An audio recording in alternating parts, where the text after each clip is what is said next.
কেন্দ্রের বঞ্চনার বিরুদ্ধে তৃণমূলের প্রতিবাদ সভা আরামবাগ লোকসভার তৃণমূল কংগ্রেসের সভাপতি ও তারকেশ্বর বিধানসভার বিধায়ক রামেন্দু সিংহ রায়ের নেতৃত্বে তারকেশ্বর বাস স্ট্যান্ডে আজ তৃণমূল কংগ্রেসের রামেন্দু সিংহ রায়ের নেতৃত্বে এই প্রতিবাদ সভার ভিড় ছিল জমজমাট, চোখে পড়ার মতো।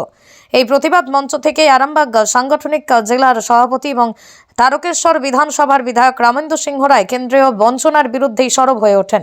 তিনি বলেন, বকেয়া 100 দিনের কাজের টাকা, আবাস যোজনা সহ বিভিন্ন কাজের টাকা কেন্দ্রীয় সরকারের রাজ্যকে না দেওয়ায় এই প্রতিবাদ সভার আয়োজন করা হয়েছে। তারকেশ্বর থেকে ডিস্ট্রিক্ট ইনচার্জ রিয়া সিংহ রায় ও বিশিষ্ট সংবাদদাতা সত্যব্রত গোস্বামীর report, crime press Bengal news. Crime press বেঙ্গলের পর্দায় আপনাদের সবাইকে স্বাগত জানাই। আজ তারকেশ্বরে রামেন্দু সিংহ রায়ের আহ্বানে এক প্রতিবাদ মিছিল, প্রতিবাদ সভা আয়োজন করা হয়েছে। তৃণমূল কংগ্রেসের বক্তব্য যে 100 দিনের কাজের বকেয়া টাকা তাদেরকে দিতে হবে এবং যেভাবে বাংলার আবাস যোজনার টাকা বন্ধ করে দিয়ে কেন্দ্রীয় সরকার, সেই সমস্ত টাকা ফেরত দিতে হবে। আর তারকেশ্বরে রামেন্দু সিংহ রায়ের আহ্বানে বিশাল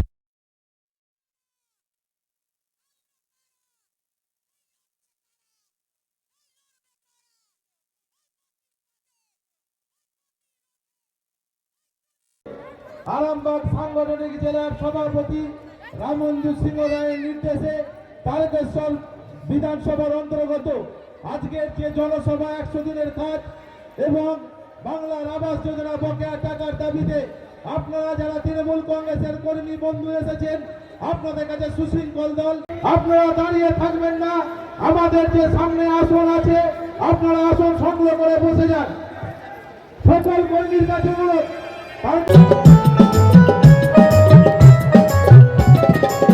চাষি ভাই বড় খুশি, চাষি ভাই বড় খুশি, গোলা ভরা ধান বুক ফুলিয়ে বলতে সবাই দিদির অবদান। চাষি ভাই বড় খুশি, চাষি ভাই বড় খুশি, গোলা ভরা ধান বুক ফুলিয়ে বলতে সবাই দিদির অবদান। 8 থেকে 80 সবার খুশির বারোটা, 8 থেকে 80 সবার খুশির বারোটা। হাতে রেখে বসাতে ওহো মমতারি উপায়া যাও, ওহো মমতারি উপায়া যাও, ওহো মমতারি উপায়া যাও।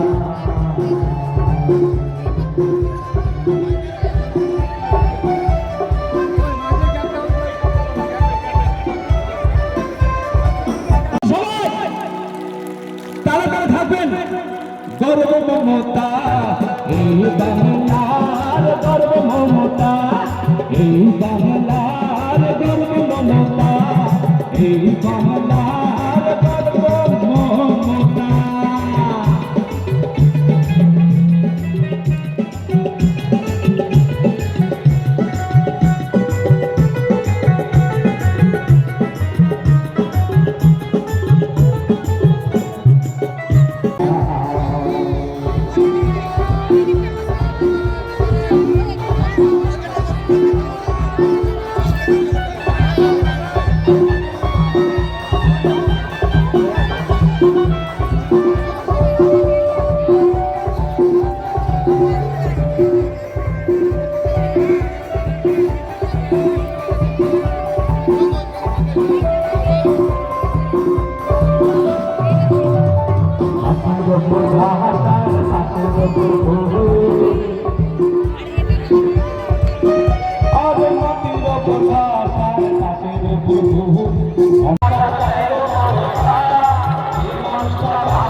মঙ্গলের তরিতে সকলে বৈশাখে ও মঙ্গলাদি ভাইয়া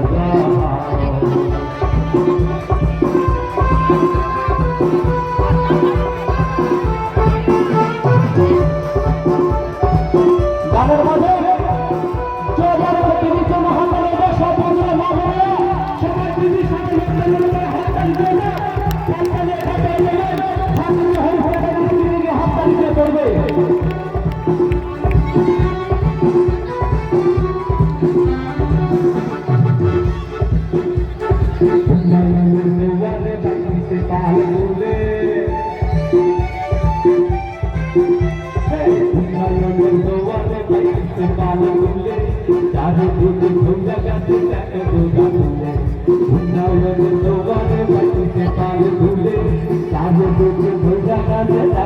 রাজ্যপালের প্রতি আস্থা রেখে অভিষেক বন্দ্যোপাধ্যায় ধর্ণা প্রত্যাহার করল। আমরা দেখতে পেলাম নরেন্দ্র মোদী এই ভারতবর্ষকে নিজের ইচ্ছা মতো পরিচালনা করছে।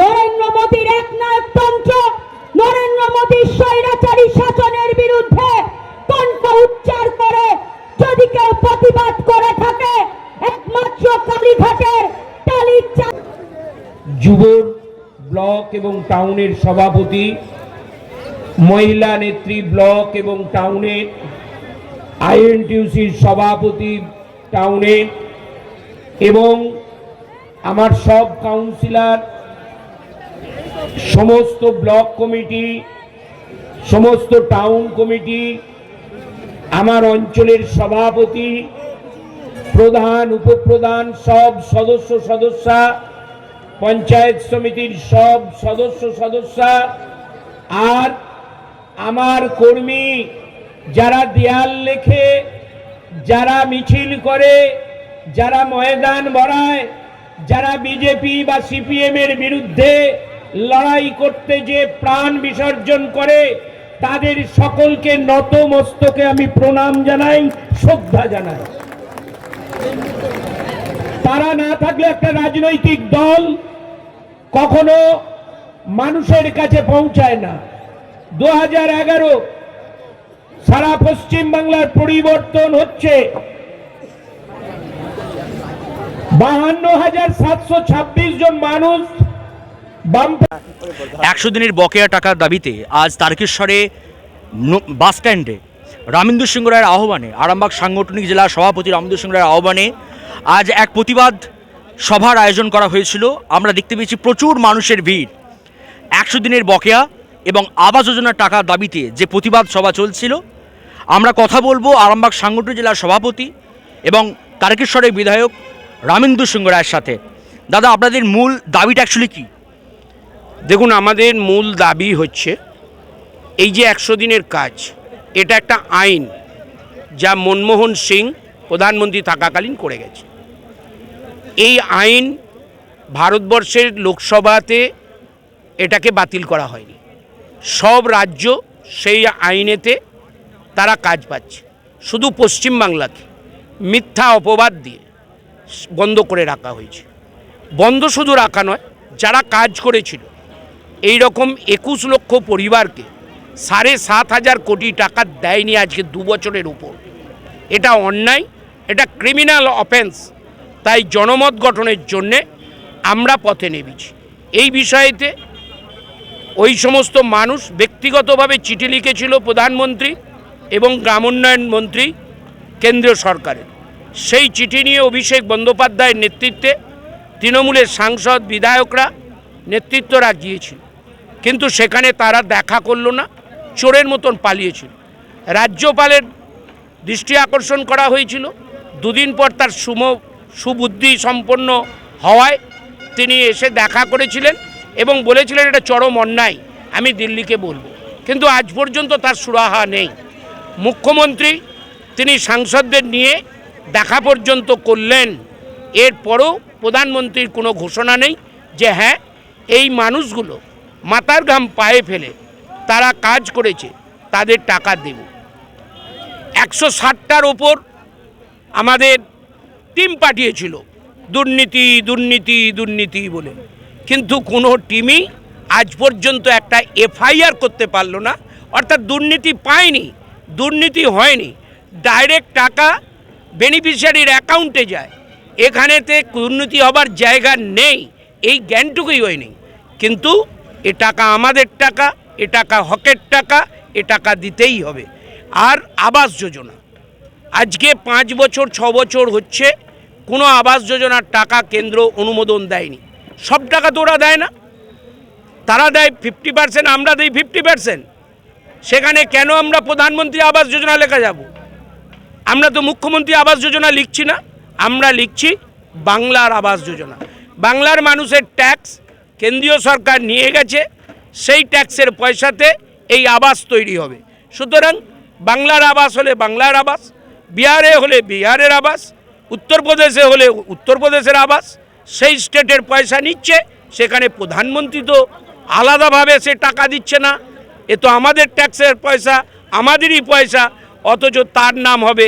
এটা কোন দেশের কথা?